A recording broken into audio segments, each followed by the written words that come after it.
shoshildim doim. Bir kuni o'zimdan kechib qolibman.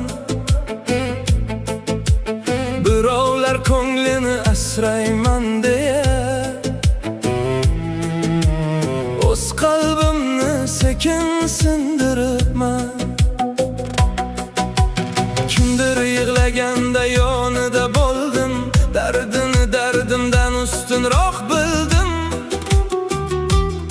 Menga navbat kelib qo'l uzatganimda atrofimga boqdim, yolg'iz qolibman. Mayli deb yutaverdim achchiq so'zlarni.